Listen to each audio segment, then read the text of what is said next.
Boa noite, bem-vindo a todos, todas. Muito obrigado por essa presença na quarta-feira, véspera de feriado com chuva em São Paulo. Eu queria agradecer em nome do Instituto Vladimir Herzog, que produziu o evento.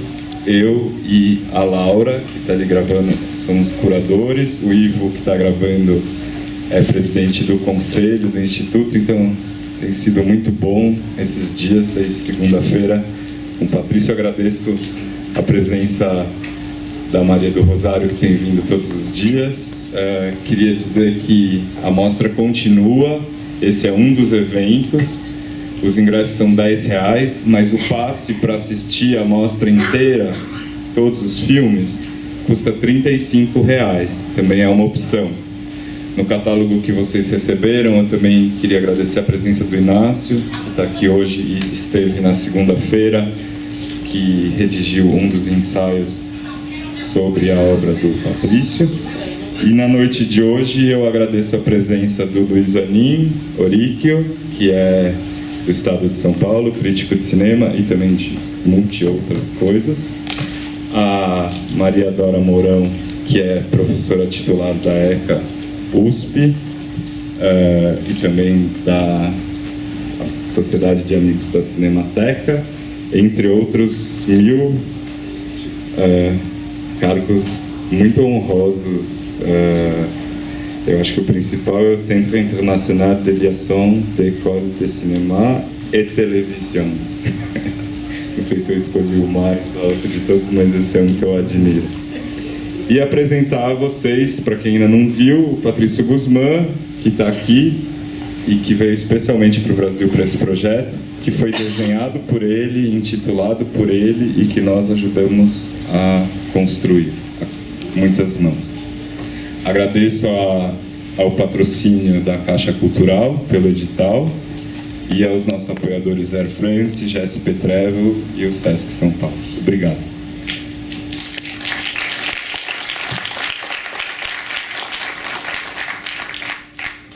Bom, boa noite. Conforme combinado, eu vou falar primeiro, depois o Zanin. Quer dizer, vou falar primeiro, tem algumas questões, se o Patrício quiser responde, depois o Zanin, e aí depois então a gente abre para vocês, para o público também fazerem perguntas, se assim quiserem. Antes de tudo, eu quero agradecer, mas de verdade, às vezes a gente faz agradecimentos de praxe, mas neste caso eu realmente quero agradecer de coração o convite que me foi feito pelo Luiz e pela Laura, minha querida ex-aluna, para estar aqui presente hoje numa conversa com o Patrício e com o Zanin, que é um dos nossos críticos de cinema, que eu, pelo menos, considero um dos mais importantes. Então, realmente é um prazer estar aqui com vocês. Vocês, Luiz, Laura, vocês foram tenazes, e não descansaram enquanto não conseguiram armar este projeto, trazer o Patrício, figura tão importante, e eu parabenizo vocês por isso. E, aliás, vocês acertaram, porque o momento é um momento super propício de ver os filmes do Patrício no momento que o Brasil, neste momento que o Brasil está passando, que não está sendo fácil. Bom, muito já foi dito sobre os documentários de Patrício, talvez não o suficiente diante da importância de sua obra com letras maiúsculas. Eu destaco o conceito de obra, pois considero que o conjunto dos filmes reproduzidos pelo Patrício tem uma intensidade criativa e uma densidade reflexiva que já se configuram como obra, mesmo que ainda ela não esteja completa, uma vez que o Patrício ainda continua filmando e sabemos que está no processo de filmagem de um novo filme que completaria uma trilogia que se iniciou com Nostalgia da Luz, obrigado. Botão de Naka, e agora este que não sei se já tem título. Enfim.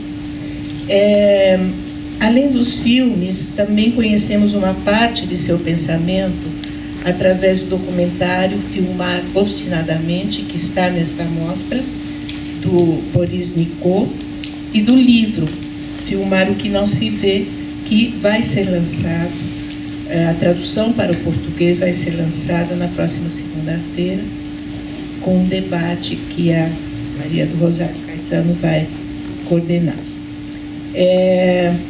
No entanto, a oportunidade de estar frente a frente com o Patrício e de ouvi-lo nos permite estar mais próximos de seus pensamentos e de talvez entender melhor sua trajetória como documentarista. Sabemos que ele tem um único filme de ficção, mas que ele resolveu se dedicar ao documentário. Ele é um documentarista. Eu particularmente considero o Patrício um dos documentaristas mais importantes no cenário internacional e principalmente na América Latina. É o único que na América Latina se lançou obstinadamente, para repetir o conceito tão representativo de seu trabalho, foi o único que se lançou nessa reflexão sobre a ditadura do Chile. Nenhum documentarista argentino fez o mesmo, seguiu esse caminho, e muito menos documentarista brasileiro. Isso para falar das 3 ditaduras mais significativas do nosso continente. O Brasil, aliás, é o que menos enfrentou essa ditadura, ou sua ditadura, né? A Comissão Nacional da Verdade, como vocês sabem, somente foi instalada em 2011 e foi instalada com o objetivo de investigar a violação dos direitos humanos, que é uma coisa mais ampla, e com uma abrangência maior do que o período da ditadura, de 64 a 80, de 46 a 88, quando a ditadura foi de 64 a 85. Então, essa ideia de ampliar tempo de investigação, no meu ponto de vista, nos leva a entender que houve o interesse de diluir um pouco a busca pelas questões específicas da ditadura. Eu vou dar alguns exemplos de documentários brasileiros sobre o tema que começaram a ser realizados de maneira mais sistemática a partir somente de 2003. Temos ficções, temos algumas coisas, mas houve uma sistematização na produção de documentários que falam sobre questões da ditadura somente a partir de 2003. Cito alguns filmes que, para mim, são os que mais se destacaram. Tempo de Resistência, de 2003, do André Riston. Cidadão Boilers, em 2005, de Chaim Litevski. Operação Condor, 2007, de Roberto Mader. Caparaó, 2007, de Flávio Frederico. Diário de uma Busca, 2010, de Flávia Castro. Marighella, 2012, de Isa Glinspun Ferraz. Em Busca de Yara, 2013, de Flávio Frederico, com roteiros de Mariana Pamplona, sobrinha da Yara Yavelberg. Bueno, después de esta rapidísima y pequeña introducción, voy a hablar en español para poder dialogar con Patricio. Bueno, fue un placer enorme poder ver otra vez sus películas, algunas que no conocía, que las conocí ahora.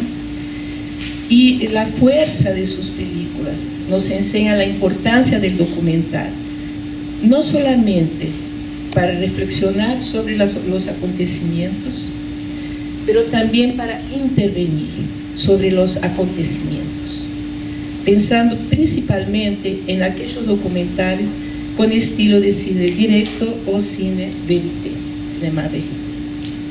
Aquellos que, como usted nos dijo, muestran lo que está por detrás del discurso político, lo que no se ve. Sus últimas películas, Nostalgia de la Luz y El Botón de Naka, introducen un estilo de filmar más subjetivo, pero sin dejar la cuestión política hacia atrás. Son películas muy sofisticadas desde el punto de vista estético, con imágenes deslumbrantes, películas que tienen varias camadas: la dimensión histórica, el diálogo con la astronomía, el cosmos, la arqueología, el mar, pero sin dejar de lado el foco político. Una visión humanista que va más allá de la violencia y del trauma de la dictadura, pero que no dejan de transmitir al espectador una cierta melancolía por las cuestiones pasadas. Y es sobre la importancia del documental que me gustaría hablar con usted y hacerle algunas cuestiones.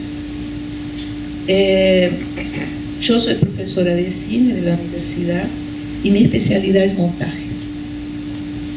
Y en mis clases, en todos estos años de enseñanza, muchos años ya, insisto mucho con los estudiantes que la mejor manera de aprender a hacer cine es a través del documental.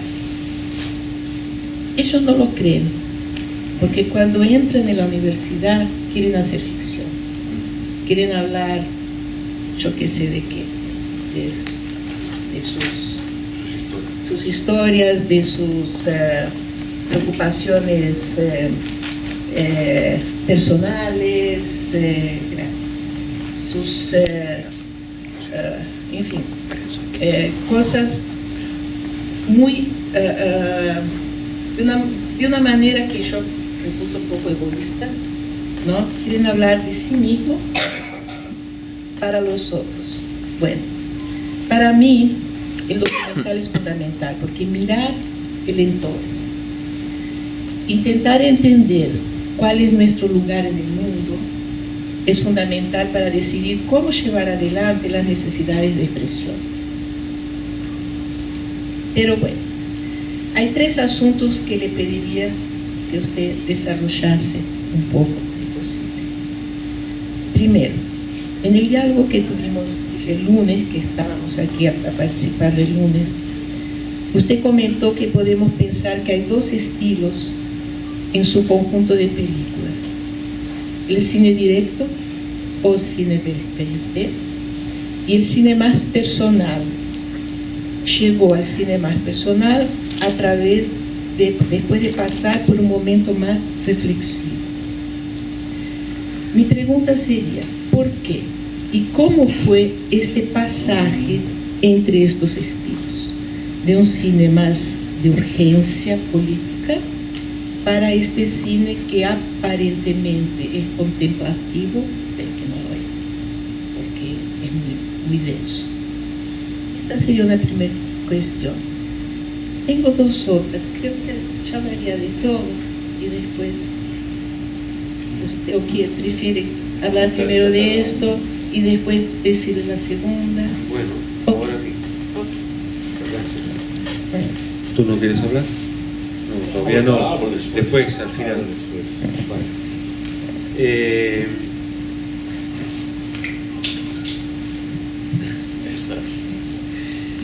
Cuando hice La Batalla de Chile u otras películas de cinema directo, estaba preocupado de filmar lo que pasaba, lo que tenía delante de mí, los acontecimientos que ocurrían, las cosas que definieron el gobierno de Allende. Estaba muy contento de estar en ese lugar porque me gustaba mucho lo que estaba pasando. Era un placer filmar en ese momento. Era estupendo ver un país entero en movilización, con entusiasmo. Era un momento único en la historia de Chile. Y yo filmaba todo lo que pasaba porque me parecía interesante. Bueno, después de eso, al cabo como de 10 años o 15, comencé a dar la vuelta y a hacer un cine más reflexivo, más personal. El otro también era personal, pero este era todavía más íntimo, si tú quieres. Y comencé a reflexionar en lo que pasó, en lo que ocurrió las consecuencias y tal, y comenzó un tipo de cine con una reflexión mía, no tanto de lo que pasaba. Y eso es todo, no hay ningún otro misterio. Y comencé a hacer películas más, ¿cómo decirte?, más mías, más personales, con mi voz, con mi reflexión, etcétera, etcétera. Pero no soy capaz de hacer una reflexión más profunda de los cambios que tú propones. O sea, pasar del cinema verité a un cine más ensayístico, más personal, no sé cómo se produjo, porque sí. Porque en la medida en que tú creces, que envejeces, que te hacen más reflexivo, me parecía más útil, mejor, volver sobre el problema de la unidad popular, sobre el problema de Allende, sobre el problema de la lucha de clases, sobre el problema de la revolución con otro lenguaje. Nunca he dejado de tener ese tema, soy un obsesivo de lo mismo, pero de una manera distinta, para que el público entienda mejor lo que pasó. O sea, voy a seguir haciendo películas iguales, soy un monótono de lo que me ocurrió, no me importa. Voy a seguir haciendo películas sobre la memoria chilena, sobre qué ocurrió, sobre el problema de la lucha de clases, etcétera, pero de una manera distinta. Pero no he cambiado en absoluto. Soy un obsesivo y seguiré siéndolo, y no me importa. Y sé que con los cambios formales voy atrayendo más público, porque las últimas películas han sido bien acogidas también. No se me ocurre responderte de una manera más inteligente, porque soy muy directo. ¿Cómo explicarte? No hago lo que hago porque sí. No hay una razón más poderosa.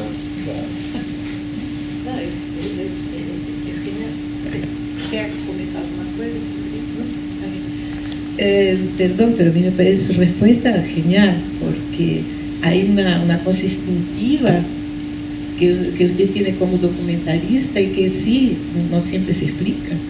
Y lo que sí se explica en las películas, lo vemos en las películas, ¿no? Pero solo quería un poco marcar eso que me pareció extremadamente interesante, ese pasaje, ¿no?, de una punta a otra, pero siempre, como usted mismo dijo, con el mismo foco. La política, la cuestión política en Chile está ahí presente todo el tiempo. Y por ejemplo, en El botón de nácar, la idea que me encanta y realmente para mí es genial, es cosa de genio, salir de la cuestión de dos botones que se encuentran. Dos botones, los dos que están en la historia, una historia más pasada, otra historia un poco más reciente, pero a través de dos botones desarrollar toda una reflexión sobre Chile como país, porque esto en El botón de nácar está Chile, ¿no? Es fantástico. Y entiendo que sí, la explicación está en la película. Sí, cuando tú empiezas un documental reflexionas en el tema, ¿no? Buscas pistas falsas, pistas verdaderas, buscas los personajes, investigas un poco, lees, etc. En Nostalgia de la Luz fui al norte para ver qué había pasado, cómo es el desierto, qué ocurre allí, vi a historiadores y sobre todo a las mujeres que buscan en el desierto. Y poco a poco la película se va haciendo sola, ¿no? Y en El botón de nácar es lo mismo. Fui al sur, vi los hielos y qué sé yo, conocí la cultura que allí vivió, que todos murieron, y después fui a la gente que fue arrojada al mar, que es lo mismo. Y así es que las películas se hacen solas. Tú piensas en una idea y de pronto se hacen solas, digamos. Haces una investigación, pero poco a poco la película se va conformando con lo que has investigado. Es un poco mágico decir esto, pero es así. El documental se hace con tu primera idea, pero lo que la realidad te da es lo mismo, y poco a poco vas navegando entre temas y contratemas, y finalmente llegas a lo que tú querías. Es fácil hacer documentales, es bien fácil, es cuestión de seguir la línea. No hay nada especial, nada único, todo lo contrario, es seguir una investigación. Y la próxima que voy a hacer, que es sobre la cordillera de los Andes, que es un muro que separa Chile del mundo, también va a ser igual. No tengo idea de lo que va a pasar. Estuve en la cordillera en el verano, no, hace 2 meses, y es un muro, no uno, son como 8. Y tú recorres para allá y para acá y no encuentras nada, no hay gente que viva allí. Pero ese muro impide que las ideas pasen, y de eso se va a tratar, de por cómo es posible que un país viva encercado, ¿sí? ¿Se dice así? Sí, vive aislado, prisionero de un continente. Entonces, cuando pasen unos años más y nos encontremos para hablar de la película, va a ser igual. Cómo llegaste al tema. Es muy bonito ser documentalista, porque en el fondo es recorrer un camino que todo el mundo conoce, pero vas filmando cositas por aquí, cositas por acá, y de pronto surge una obra. Es una manera de ser creador a partir de pequeños acontecimientos que se unen y se transforman en algo lógico. Pero tu trabajo es mucho más importante que el mío, porque tú analizas lo que pasa, y el tuyo también. Y yo no hago más que hacer las películas, pero eso es lo de menos. Yo creo que nosotros no estamos de acuerdo. Si no hay las películas, ¿cómo podemos trabajar? Sí. Bueno, pero es en apariencia. Você quer fazer as tuas perguntas Não sei. ou alternamos? Alternamos, talvez. Porque senão Tu fica queres que muito seja tempo. melhor? Habla tú. Senão fica muito tempo Tá bem. falando. Bom, queria primeiro agradecer o convite, super honroso, estar aqui na presença de um documentarista que a gente admira muito, né? E eu, ao contrário da Dora, que é professora de cinema, eu me considero muito mais um aluno de cinema. E no presente eu sou um aluno muito privilegiado, porque eu estou sendo aluno de Patrício Guzmán, que eu estou fazendo o curso. Então, está sendo muito interessante fazer seguir o seminário acá. E já vou adiantando para a plateia que o Guzmán gosta muito de perguntas. Ele tem uma maneira pedagógico-dialética, que a Rosário, minha companheira, lembra muito o método Paulo Freire. Ele gosta de escutar os outros e, a partir da escuta dos outros, elaborar seu raciocínio. Então, sintam-se muito à vontade, porque as perguntas, eu tenho certeza, serão muito bem-vindas. Eu começo, então, fazendo uma pequena pergunta. Hablo em português ou portunhol? Como tu preferes? Portuñol. Portunhol mejor. Portunhol terrível, hein? Não importa. Eu me desculpo. Yo también. Muy bien. La primera película tua que yo vi fue La Batalla de Chile. Larguísima película. 3 películas, en verdad. 4 horas y 4 horas media. e meia. E me gostou muitíssimo, me impressionou muitíssimo. Tenho uma dúvida, várias dúvidas sobre esta película. Uma delas é que não é cronológica. La primera es la insurrección de la burguesía. La segunda, el golpe de Estado, la más, digamos, dramática. Y tú terminas con una tercera, que es el poder popular. Que me gustaría de preguntar por qué elegiste esta manera de montar tu larga película de esta tragedia latinoamericana. Bueno, la primera parte es cómo la burguesía derribó a Allende, que es lo principal, porque eso fue el hecho que nos conmovió a todos, la caída de Allende por una burguesía poderosa que lo tumbó. Y esa es la primera parte. La segunda es es analizar todas las contradicciones, todas las fuerzas que había que llegaron a ese golpe de Estado. Por lo tanto, en la segunda se analizan todas las posiciones de la izquierda, desde la más extrema hasta la más normal, por llamarlo así, y la derecha. Y entre todas, en el fondo, la segunda parte es la película El golpe de Estado. Es cómo se llega a derribar a un presidente con todas estas contradicciones en marcha. Y la tercera, una vez que se acaba el problema, es analizar los momentos más espectaculares que el pueblo tuvo para hacer frente a la situación, que no fueron importantes puesto que el golpe de Estado se dio igual, pero cuando dejas de lado lo otro, se pone de manifiesto lo interesante que fue el poder popular, que era una manera de autogestión, de sacar adelante el país con iniciativas populares simples pero interesantes. Eso es todo. El que quería ir más rápido que el propio gobierno.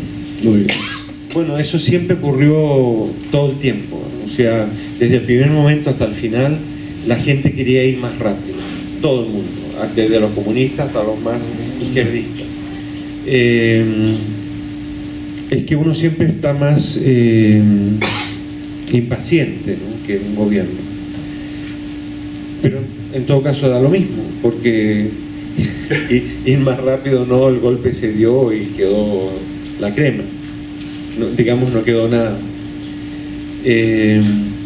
Sí, es así, pero no es importante. La velocidad de una revolución no es importante. El problema es que al final el enemigo estaba muy claro que tenía que eliminar a Allende. Y punto final. Y que no había otra manera que el golpe de Estado. Como justamente, había tres posibilidades.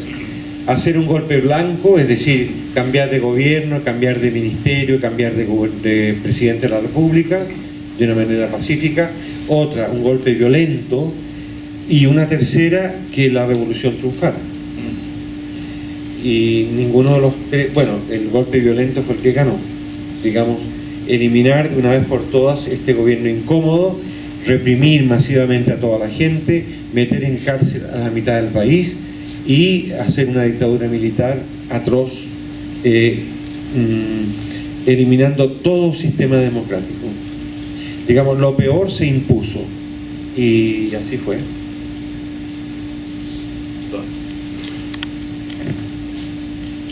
Volviendo un poco a las películas, la pregunta que Sanin te hizo habló de la cuestión del montaje.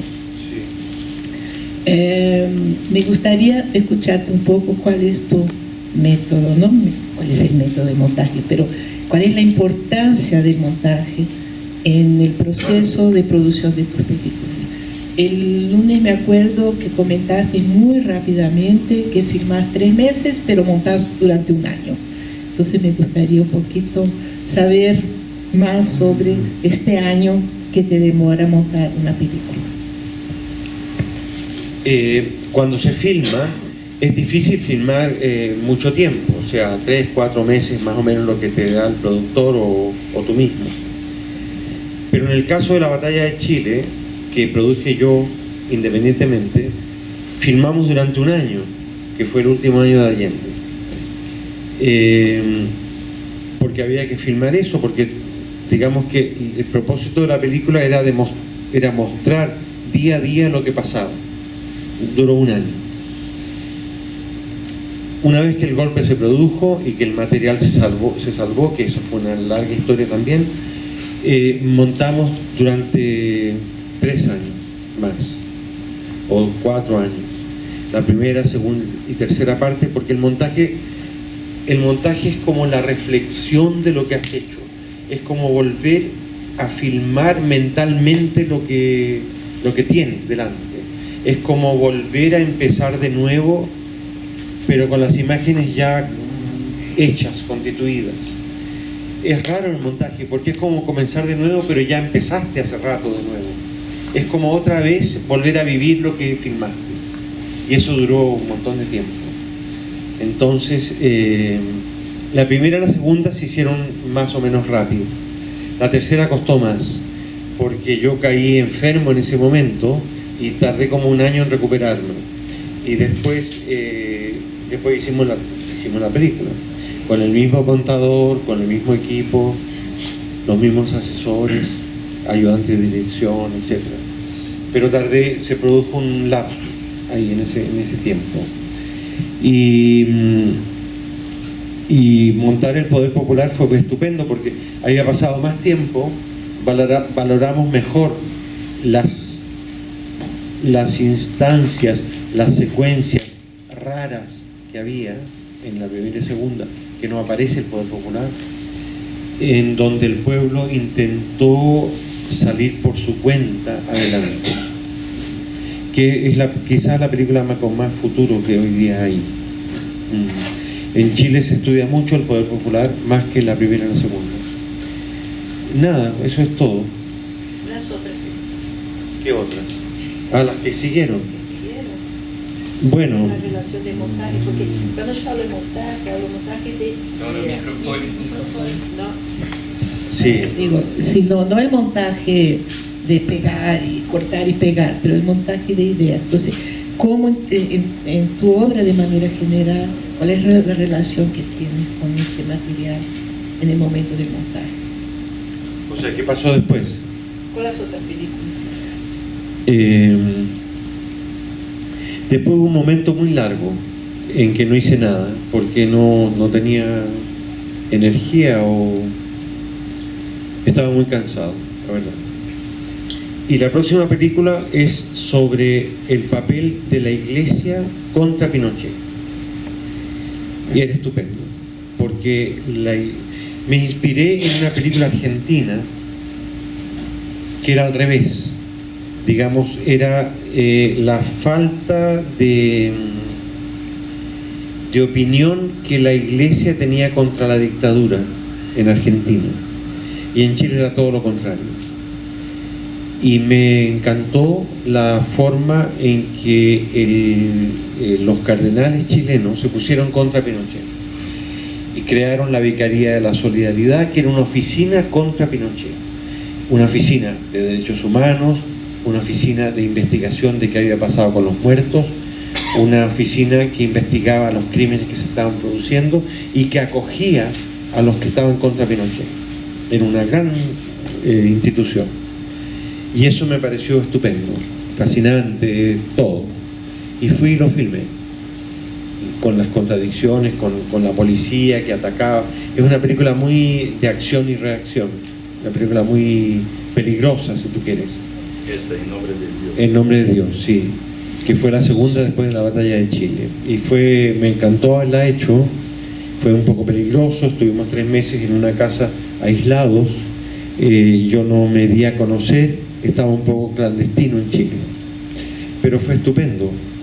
El equipo era magnífico, hicimos cosas buenas.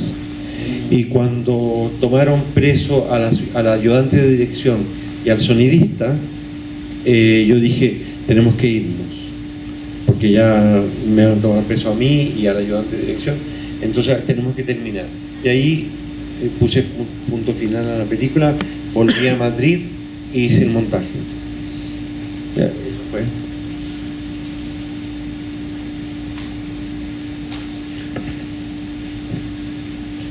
Yo quería te preguntar otra cosa. En tu filmografía, Dora ha hablado de esto. Hay la batalla de Chile, un nombre que tú has asociado a este tipo de cine directo político. Cuando vimos Nostalgia de la Luz, hubo un shock positivo, una sorpresa, porque tú empiezas con una magnífica escena de un telescopio, hablas en primera persona de tu fascinación por el cosmos, por la astronomía, y solo después va a hacer la relación entre esos elementos cósmicos en Atacama con los hechos políticos de Chile, los trágicos hechos políticos de Chile. esta unión entre cosmos, la fascinación del cosmos, la belleza extrema del cosmos y los crímenes más hediondos de la especie humana, me produjeron una profunda emoción. Toda la vez que yo he visto esta película 3 o 4 veces, todas las veces me produce la misma emoción. Y creo que hay, quiero te hacer una pregunta, porque hay una pequeña película, pequeña digo con todo el respeto, pero que es tu película sobre Julio Verne, en que hablas de tu fascinación por la obra de este autor francés, y de cómo te despertó para los encantos de la ciencia y todo más. Hay una relación entre tu afinidad con la ciencia, con la astronomía y todo más, y esta manera como tú encaminaste esta nueva reflexión de tu segunda fase de tu obra, No se orilla de la luz, y la obra siguiente. No hay.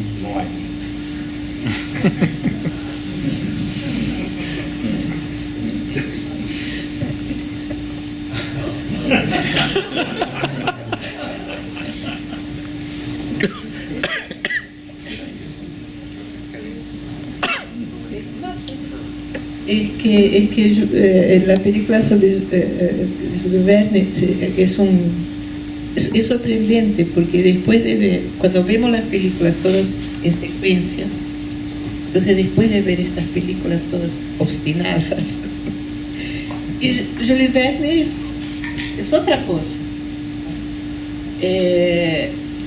No está Chile ahí, o está, pero no con esta tensión en que están las otras películas. Y ahí se va para el fantástico. Y un poco Nostalgia de la Luz y El Botón de Nácar también se va para el fantástico. Entonces creo que un poco lo que nosotros cuando vemos las películas sentimos que por ahí en ese momento hubo un cambio. Ahora, ok, ¿por qué? No importa. Están ahí las películas, yo insisto. Después de Julio, espérate, después de la memoria obstinada, después de la película sobre América Latina, ¿cómo se llama esa? La Cruz del Sur. Hice otra que se llamaba La memoria obstinada, que era sobre Chile y la batalla de Chile. Y después hice otra que se llama El caso Pinochet y otra que se llama Salvador Allende. Y después de todo ese rollo, entonces yo pensé, bueno, hagamos una cosa distinta. Y ahí alguien me propuso hacer algo de Julio Verne, que es un autor estupendo, que a mí me gustó de pequeño y tal, y la hice. Pero después viene Nostalgia de la Luz, que no tiene nada que ver con Julio Verne, simplemente es que, ¿sabes? Es que uno va cambiando con el tiempo, entonces se van produciendo etapas y no sé qué. Y entonces me pareció muy interesante investigar sobre el desierto de Atacama, que es una maravilla, y sobre los desaparecidos del desierto, sobre los observatorios y todo eso. Entonces se generó otra obra. Digamos que no hay ningún misterio en la evolución. Y El Botón de Nácar va más allá aún, y la cordillera de los Andes va a ir más allá aún. Y entonces cuando nos reunamos dentro de 4 años va a ser igual. Vamos a tener la misma conversación. Yo creo que un creador hace lo que quiere y cuando puede. Y yo fui cambiando porque ya el rollo de Pinochet, la dictadura y Allende y tal, ya comenzó a estar muy atrás y ya había hecho las películas del caso. Entonces había que buscar otros temas temáticos. Y surgió Julio Verne, que fue una productora belga que me produjo hacer esa película, que me gustó mucho y tal, pero a lo mejor no lo hubiera hecho, pero sí Nostalgia de la Luz sí la hubiera hecho. O sea, ¿cómo explicarte? No hay una explicación racional entre lo que un autor hace. Lo que un autor hace es lo que se le propone en la vida, y lo que ustedes hacen es analizar lo que hace cada uno y tratar de encontrar la lógica a lo que uno hace, y eso no existe. Es vuestro trabajo, no es el mío. entre vosotros y yo hay una diferencia gigantesca, porque yo soy el creador y ustedes son los que comentan las obras, pero no tiene nada que ver. Un creador va por su cuenta, por su lado, y vosotros estáis ahí haciendo los apuntes y tal y cual. Pero no es, lo que vosotros pensáis no es lo mismo que yo pienso, y es lo mismo que pasa con todos los autores. O sea, los autores tenemos una manera de ser, de ver, de caminar y tal, y vosotros otra. Y ahora estamos juntos para justamente decir que no somos iguales. Eso es todo. Viva la diferencia. Sí. Es así. O sea, los estudiosos siempre van por un lado y los autores van por otro. Supongo que tú lo sabes. Pero sin duda, sin duda. Y creo que, en fin, estar acá es, para mí, por lo menos, es entender un poco más su experiencia como creador, como artista, con todo mi respeto, porque yo ya fui montajista, hice muchos montajes en mi vida, después de un determinado momento dejé de hacer. Dejé de hacer montaje exactamente cuando entró el video, VHS, ahí digo, no, esto no es para mí, dejé de hacer montaje. Y me dediqué más mismo a la reflexión teórica y está. Pero creo que hay una mano de dupla mano, ¿no? Nosotros no existimos sin el realizador creador. El realizador creador existe sin nosotros, no hay duda ni una, pero de cualquier manera enriquece, este diálogo para mí enriquece mucho y me enriquece a mí. Espero que de alguna manera también enriquezca a las personas que están acá, y no sé si un poquito por ahí mañana usted parece, bueno, ¿qué fue? Sí, no, parece que fue interesante alguna cosa de que dijeron ahí, y queda ahí en su inconsciente, y en la próxima película usted va a hacer algo que después nosotros vamos a mirar y decir, mira, esto puede haber sido el resultado de que lo hablamos en aquel día en San Paulo. ¡Qué esperanza! Estoy volando. Es que después de todo esto, mi última pregunta, creo que no la voy a hacer. Usted me va a matar. Ya tienes toda una teoría sobre la obra. No, es porque yo quería traer una cuestión que para mí es muy importante, no solo para mí, pero que, en fin, por lo menos el lunes no escuché hablar, pero sí vi unas referencias que usted hace a uno de los autores que habla sobre documentarios, Bill Nichols. Usted hace una referencia a él, y lo que Bill Nichols trae, entre muchas otras cosas, de una manera muy importante, es la cuestión de la ética en el documental. Entonces yo quería traer esta cuestión de la ética, ¿no? En fin, un poco saber si eso es algo que usted piensa sobre. Bill Nichols tiene, en fin, en su libro Introducción al documental, uno de los primeros capítulos, el título de uno de los primeros capítulos es ¿por qué los problemas éticos son centrales para el cine documental? Y la pregunta central en ese artículo es lo que hacemos con personas cuando filmamos un documental. ¿Qué queda para esas personas cuando filmamos un documental? Entonces, en fin, no sé, por favor, si quiere hablar de la ética, sí, pero tampoco si no quiere, no importa. No quiero. No, la ética es muy importante en el documental, porque del mismo modo como la ética en un médico, la ética en un arquitecto, la ética en un sociólogo es fundamental, es más importante en ellos que en nosotros. La ética es simplemente respetar a los personajes que uno entrevista, respetarlos hasta el final, digamos, no transgredir, no manipular, no colocar una opinión que no han dicho, sino que ser lo más fieles posible a lo que cada entrevistado hace. Y además de eso, uno mismo ser claro con respecto a lo que uno ha visto. Si yo hice una película sobre la Unidad Popular, es lo que yo vi, lo que sentí, lo que pasó por mi cuerpo, mi pensamiento.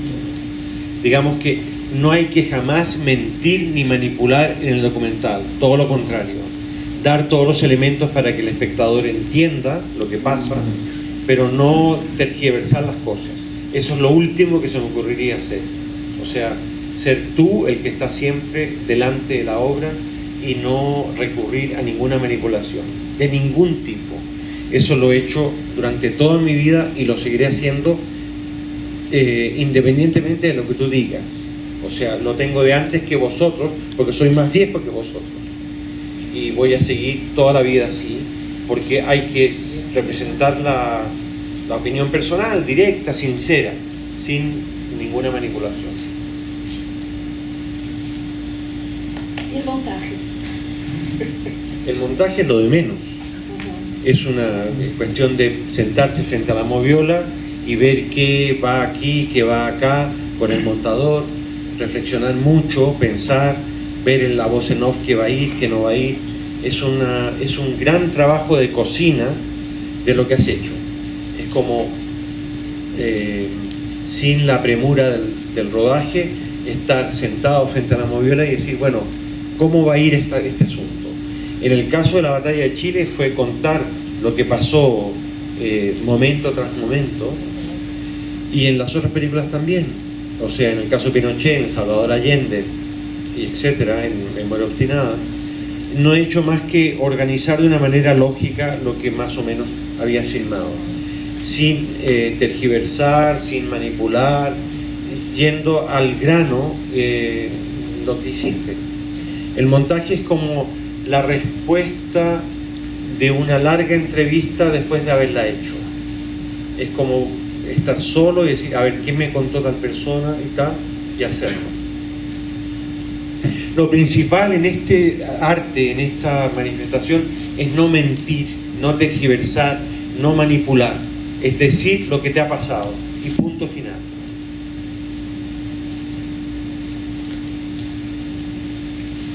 Acho que a gente pode abrir para o público agora.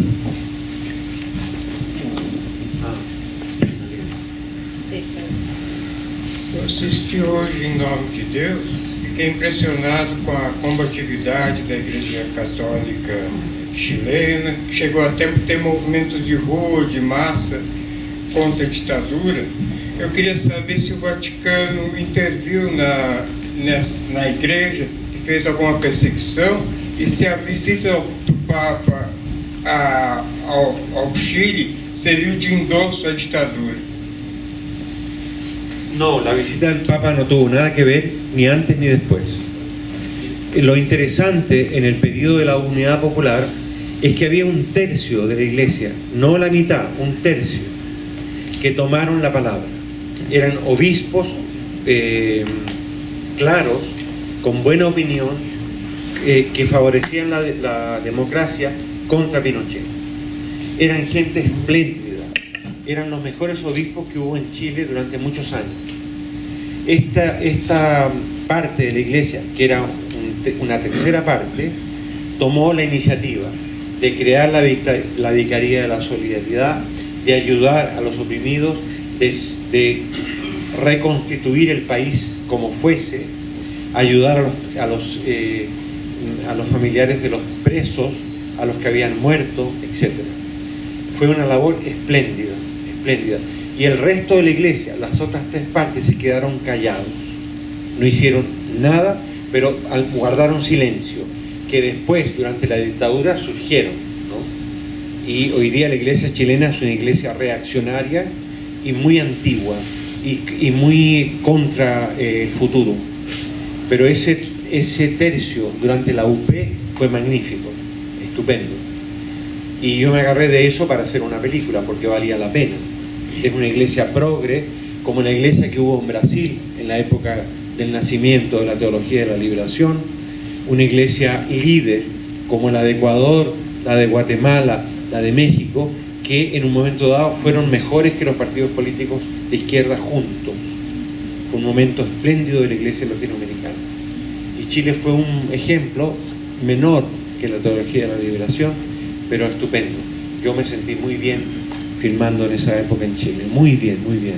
Eran obispos, digamos, no eran obispos, digamos, actuaban de una manera, eran como ministros, actuaban en favor de la convivencia democrática mejor que un católico. Eran gente de una gran visión, y eran todos gente ya mayor, tenían 50, 60, 70 años. Guardo un recuerdo espléndido de los obispos de aquella época, de ese grupo, que era un tercio, como te digo, del resto del obispado chileno, que siempre fue un poco ambiguo, reaccionario, pero en ese momento ellos fueron la cabeza de la iglesia. Era un periodo muy, muy bonito, muy bello. Eso te puedo decir. Yo queria saber mais ou menos... Espera. Tem uma moça com microfone. Boa noite. Muchas gracias, Patricio Guzmán. He visto vários vi várias películas e penso que Salvador Allende é a conclusão de uma visão.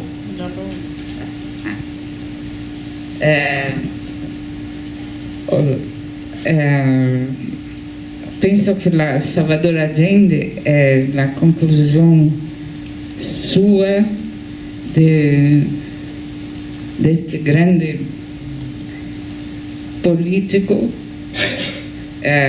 Penso que é o único marxista democrático que ha fatto que esse é um projeto de governo, e como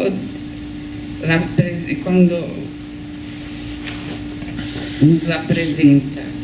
você nos apresenta o personagem, né? É o único que cumpriu suas promessas e cumpriu a sua ideia de representar a vontade dos seus eleitores, né? Eu acho que foi um dos melhores documentários que eu assisti. Eu assisti muitos documentários já. Eu sou professora de periodismo na ECA, né? E penso que o Salvador Allende me tocou profundamente pela síntese também, né? Eu penso que essa visão ética, política da montagem está expressa neste trabalho. Eu quero agradecer muito. Este filme valeu porque é um filme raro, né? Todo aquele debate da esquerda leninista versus esquerda democrática, que era do Salvador Allende, que no final fica praticamente sozinho, né? Ele está sozinho, né? Nessa luta. Não, eu só queria saber se eu entendi bem a sua mensagem, embora você diga que a gente vê e você faz e a gente vê, mas eu vi isto que estou falando para você. Muito obrigada. Muchas gracias.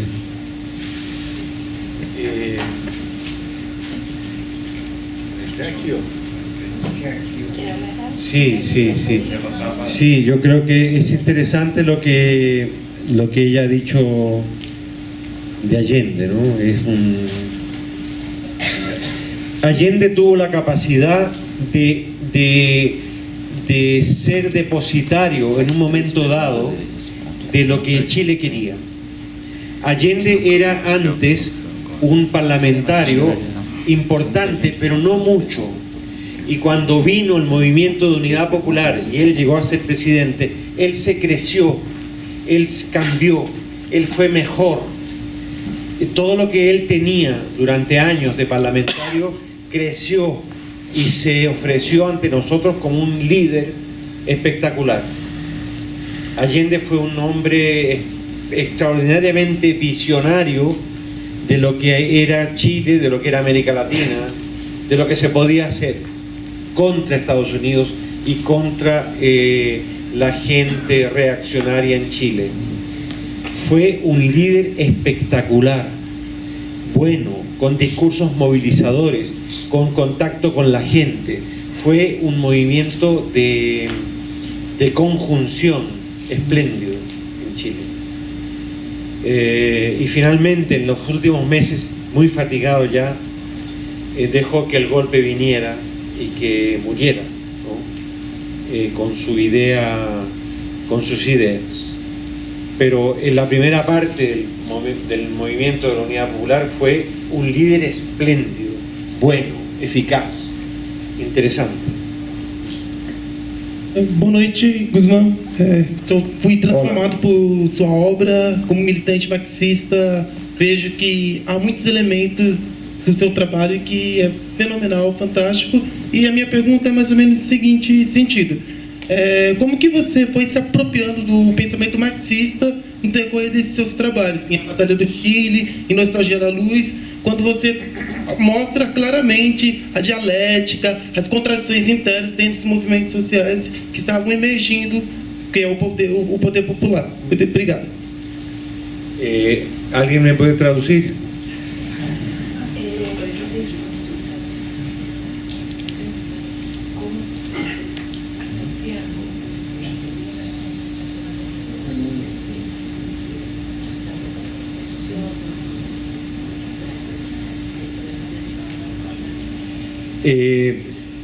Lo primero que te tengo que decir es que yo no soy marxista, que nunca lo fui y nunca fui un estudioso del marxismo. Yo recurría a mis compañeros como cineasta, mis colegas, para aprender un poco de lo que era el marxismo. Yo vivía en España, yo llegué a Chile, miré el proceso, me encantó y lo seguí. Pero yo no soy un militante, nunca lo fui. Y tenía otros amigos que conocían mucho de teoría y de la historia del marxismo, en los cuales yo me apoyaba, pero nunca lo fui, ni lo soy. Y no importaba, porque tú veías el movimiento de masas caminando y era espléndido. No importaba tener una formación teórica profunda. Lo importante era estar con ese movimiento.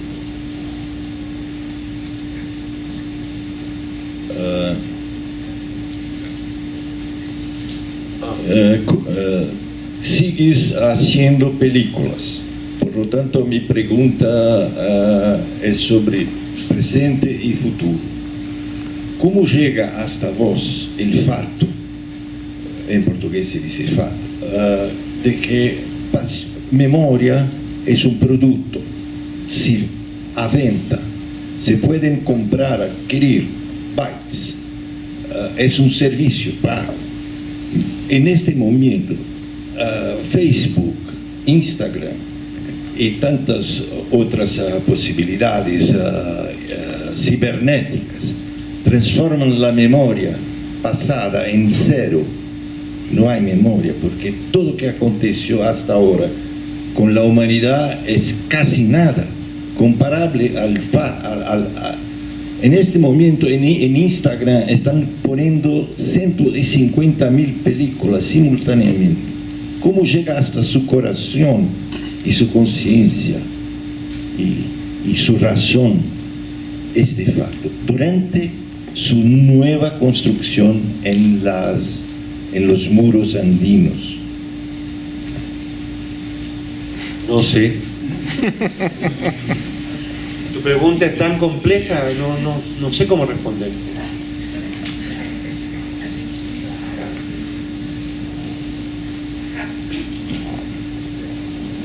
Olá, ¿Qué tal? Bien, voy a hacer una pregunta que no sé si tiene mucho sentido, pero voy a tomar el riesgo.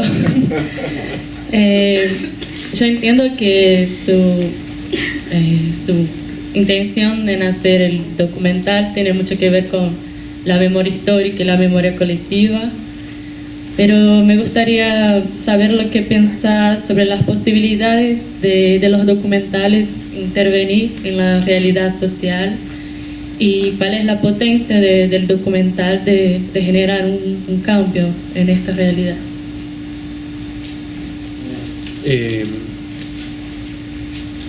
Yo creo que, tal como tú dices, el documental tiene un papel importante que hacer, pequeño, modesto, de denunciar, de analizar, de mostrar lo que pasa hoy día en el mundo, desde tu punto de vista muy personal o del punto de vista social. Y es muy bonito trabajar en el documental, es una bella tarea para existir en el fondo. Si eres documentalista, con eso basta y sobra. Es bonito ser documentalista, es agradable, es una manera de ser carpintero, es una manera de ser obrero, es una manera de ser pintor tal vez, o una persona que hace poemas y que se los lee a su familia. Nuestras posibilidades de distribución son difíciles. En el caso, si llegas a hacer una carrera importante, sí, los medios te prestan colaboración y algunas de tus películas llegan al Festival de Cannes, etc.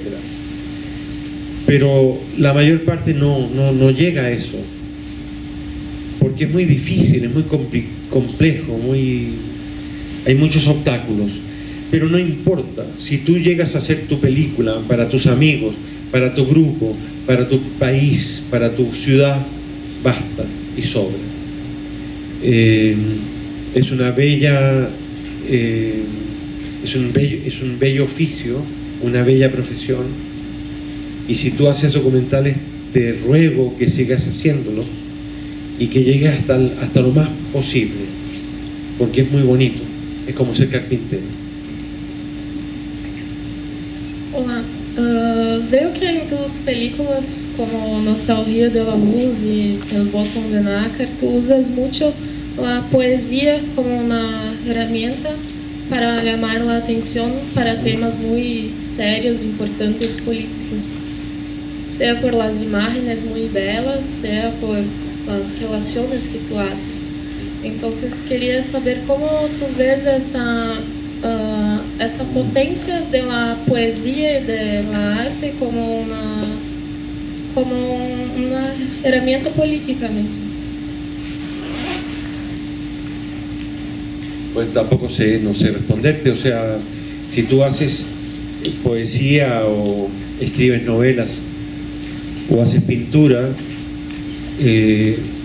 no sé, tu expresión te lleva a las imágenes, a las metáforas que tú consigues.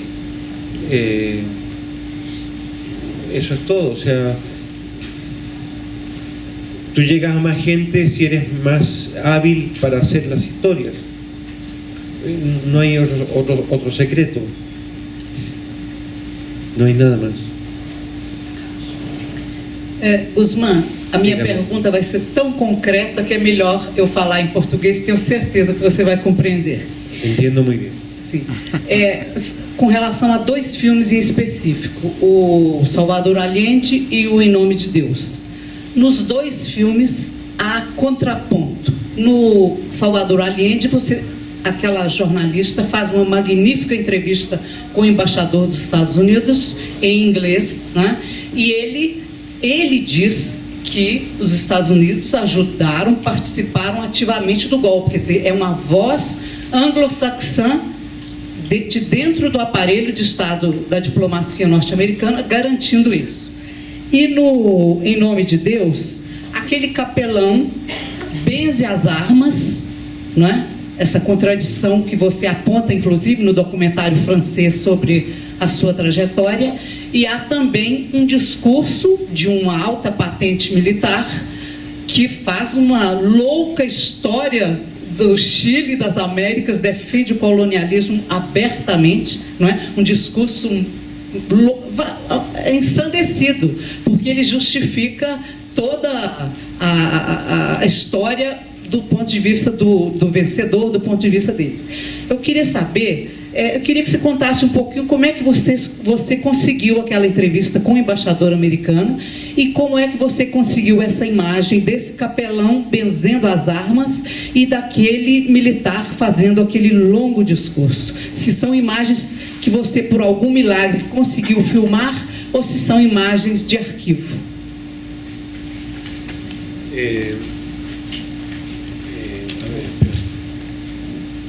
La imagen en la película, el nombre, espérate, ¿cuál película? El caso Não, uma Salvador Allende. O embaixador é do Allende. En Salvador Allende yo escribí a un colega canadiense, ¿cómo se llama él? Espérate, déjame acordarme. Un colega chileno, cineasta, que vive en Canadá, muy bueno, que había hecho una entrevista a Pinochet, pero no había sido él el que entrevistó. Cuando tú tienes un personaje muy importante como Nixon, como Kissinger, como Pinochet, etc., y quieres entrevistarlo, lo mejor es contratar a alguien que lo haga, no hacerlo tú. Es mucho más útil. Y este cineasta canadiense, chileno, envió a una periodista norteamericana con oficio y con práctica y que entrevistó a estos personajes. Y yo le escribí a este amigo canadiense y le dije, dame tu material, te lo compro. Él me lo dio y de ahí viene el origen de esa entrevista. Esa es una cosa. La otra es, me preguntaste de otra película. Em nome de Deus, o capelão militar, Sim. cura que militar e aquele longo discurso daquela autoridade na diplomação dos cadetes. Sí, ese hombre lo encontramos durante el rodaje de esa ceremonia militar y lo filmamos como había muchos otros filmándole. Digamos que había un grupo de periodistas donde estaba yo y otros más, y lo filmamos. Y dice ese extraordinario discurso reaccionario increíble, que es como el retrato de la dictadura. Es impresionante lo que dijo ese hombre. Y lo filmamos y cuando terminó nos quedamos con la boca abierta y después lo pusimos en la película. Fue una casualidad, ¿no? Una casualidad. Oi, Guzmán. Três perguntas. Você acompanha o cinema contemporâneo chileno? Você tem algum realizador? Você acompanha o cinema atual do Chile? Se tem algum realizador que você acha interessante? Recentemente, não, 5, 10 anos atrás, teve a revolta dos pinguinos, né? Espérate, pero son tres preguntas. Haz la primera, paras, después haces la segunda. Okay. Acompanha alguma coisa do cinema contemporâneo chileno?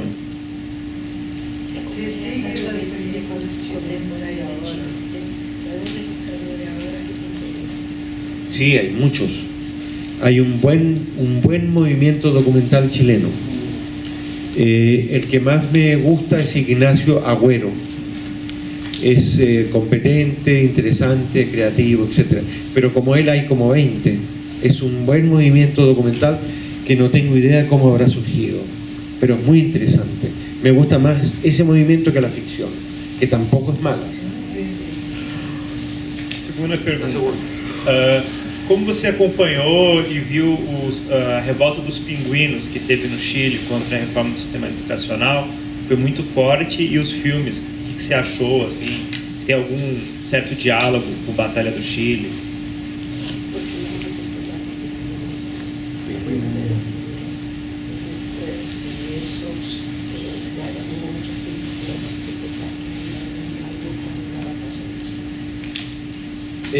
Seguí el movimiento de los pingüinos por las noticias, etcétera, por amigos, pero no participé en él ni tampoco hice ninguna película sobre ellos. Hubo chilenos que hicieron buenas películas sobre ellos. Hay dos muy buenas. Y sí, cuando ocurrió no pensé en la batalla de Chile, pensé que era un movimiento autónomo de estudiantes estupendo, pero que correspondía a otra época que la batalla de Chile. A última, a terceira. Muy bien. Como você vê o golpe que aconteceu ano passado aqui no Brasil? Assim? Como você acompanhou isso?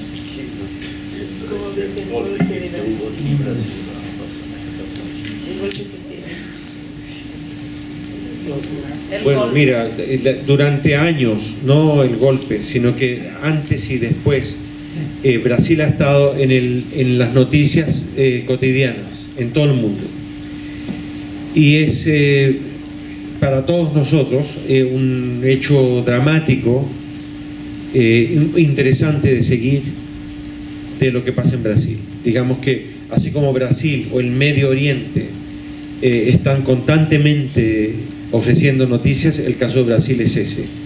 Y para todos los latinoamericanos que vivimos fuera o aquí, es un tipo de noticias en primer plano que nos interesa mucho, porque lo que pasa aquí va a influir en todo el continente y es dramático. Eso es lo que...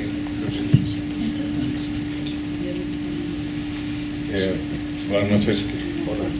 Quería hacer una pregunta a partir de La Cruz del Sur, que no lo sé, pero tengo la sensación de que probablemente sea la única película de usted donde hay recreación, o sea, hay algunas recreaciones históricas, sobre todo al principio de la película, algunos rituales mesoamericanos, etc.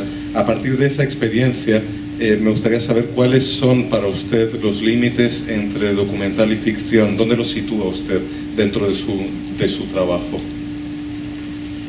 Muy interesante tu pregunta.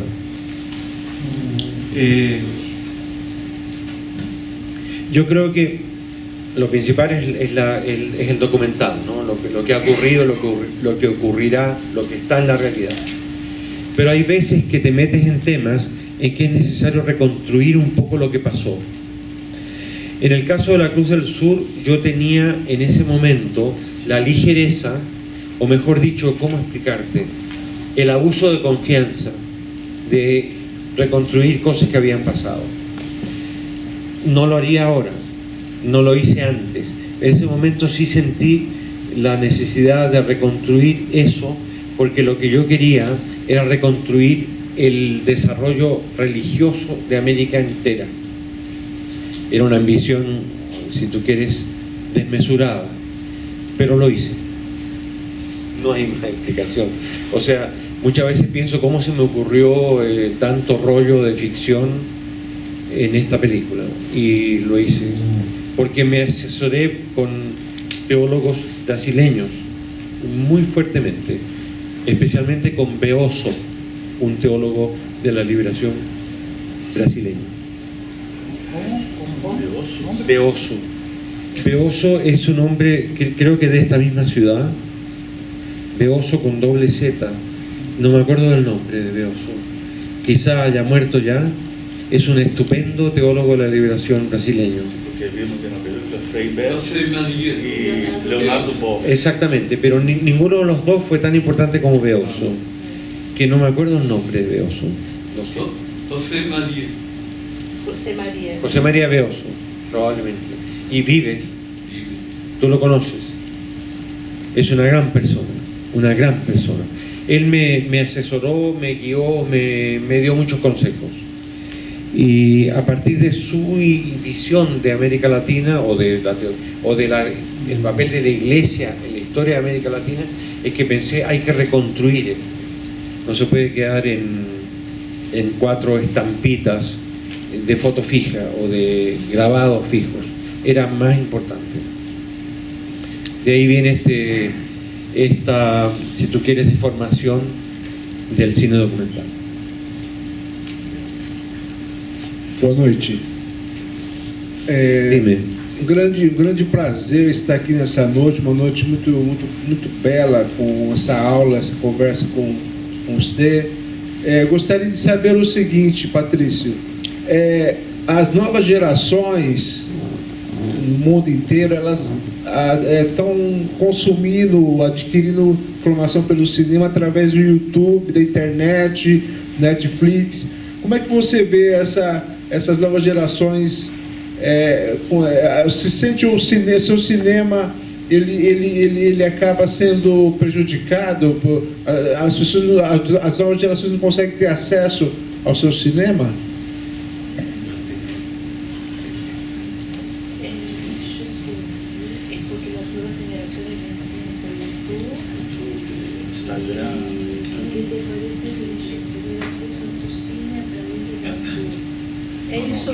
El acesso al cine se queda prejudicado porque la juventud tiene outros tipos de acesso à internet. Mas é que os filmes deles estão no YouTube. Eu acho que eu não entendi muito bem a pergunta para poder explicar para ele, não sei. Quis dizer o seguinte, eu assisti Botão de Pérola no Cinesesc. Pega o microfone. Eu acho que você assistir Botão de Pérola numa tela grande é uma coisa, outra coisa... Não, sim. Porque dice que la juventud hoy en día ve películas por YouTube. Pero, por ejemplo, ver esta película, La Gran Pantalla es completamente diferente que verla en una televisión chiquita. Entonces, ¿cómo ves eso? De la nueva juventud, de la juventud, está viendo películas en pantallas chiquitas. Es una pena, ¿no? Es una lástima que vean películas en pantalla chica, pero lo importante es que la vean, ¿no? Aun cuando la vean chiquitita. No me parece tan importante. Lo importante es que la vean. Ahora la última pregunta. Olá, Guzmán. Eu queria só particularizar o seu conhecimento a respeito da ficção no cinema chileno, porque eu acho que tem um caso que não só é muito reconhecido, mas que trabalha com os temas que você trabalha no documentário, que é o Larraín. Né? Você pegar os filmes, as películas de Larraín, uma é da mídia durante a ditadura no Chile, outra, a mais recente, sobre a igreja, não é? Então, ele tem feito esse trajeto na ficção. Queria saber a sua opinião, ainda mais sendo o Larraín uma pessoa, um filho de políticos de direita, que tiveram um papel, até onde a gente sabe, destacado na época do golpe. Né? Então, eu queria que você comentasse um pouquinho o cinema dele. Obrigado.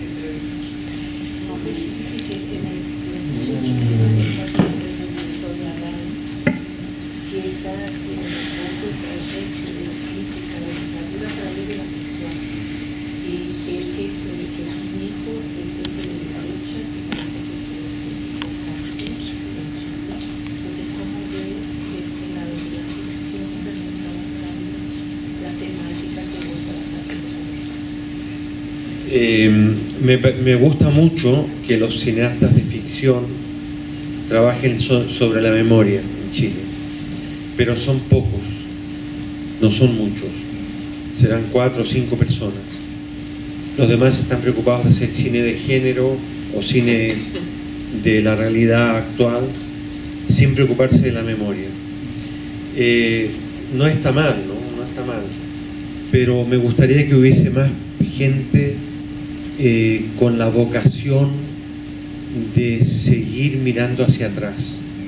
Yo creo que mirar hacia atrás en un país es tan importante como mirar delante.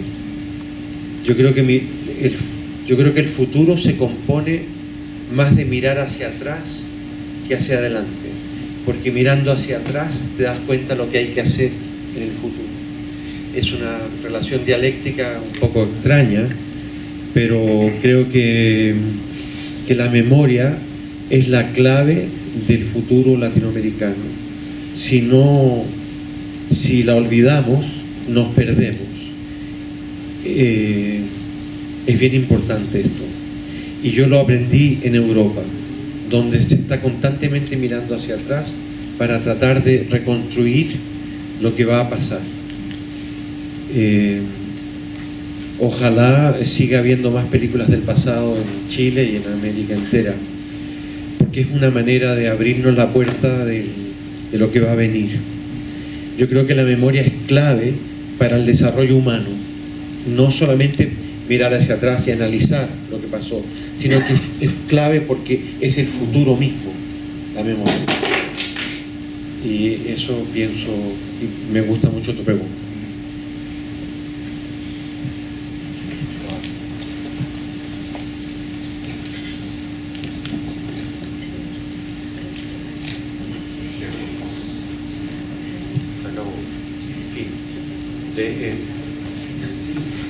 Alguém tem uma última pergunta breve?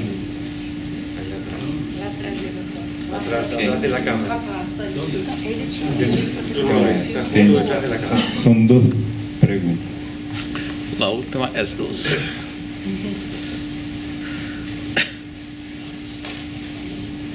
Isso é bem direto, igual. Eu quero saber se você assistiu o filme Más Companhias. Ele estava no Festival Latino aqui em São Paulo, no último. E se você assistiu, o que achou? Se não assistiu, assista. É uma mulher, eu não me recordo. Mas é com o Ariel que fez o Machuca. Mas o filme... Filme chileno? É ficção chilena. Fala sobre os mapuches. Tem uma diretora mulher de origem mapuche e a película é sobre um jovem mapuche que o ator ha hecho Machuca. Era el Machuca niño, hoy es un hombre de 20 y pocos años y él hace las dos películas, la de Wood hasta 10, 12 anos atrás e agora como adulto trabalha em esta película. Pergunta se la ha visto. Se chama Malas Companhias. ¿Cómo? Sí, Mala Compañía. Mala Compañía. Sí, he oído comentarios de la película, pero desgraciadamente no la conozco, no la he visto. No te puedo decir nada más, lo siento. La veré. De novo, uma pergunta rápida.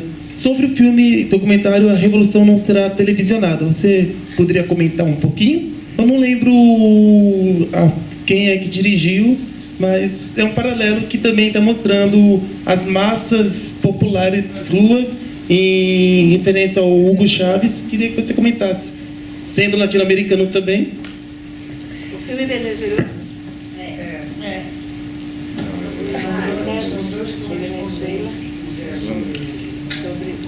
Como se chama? A Revolução Não Será Televisionada. Explica aí, Malu, explica aí. Malu vai explicar. Eu acho que esse filme foi feito por dois correspondentes, eu não sei se ingleses ou norte-americanos, que estavam na Venezuela, que deu origem a um documentário que chama A Televisão. A Revolução Não Será Televisionada. Es una excelente película. La conozco muy bien y la tengo entre mis ejemplos de las clases. Es magnífica. Me parece una película poco común, excepcional. Me gustó muchísimo. ¿Qué más te puedo decir de esa película? Es sorprendente haber hecho esa película. Me encantó. Bom, eu queria então agradecer a presença de todos. Muito obrigado, Dora, Jonin, Patrício, sempre muito generoso.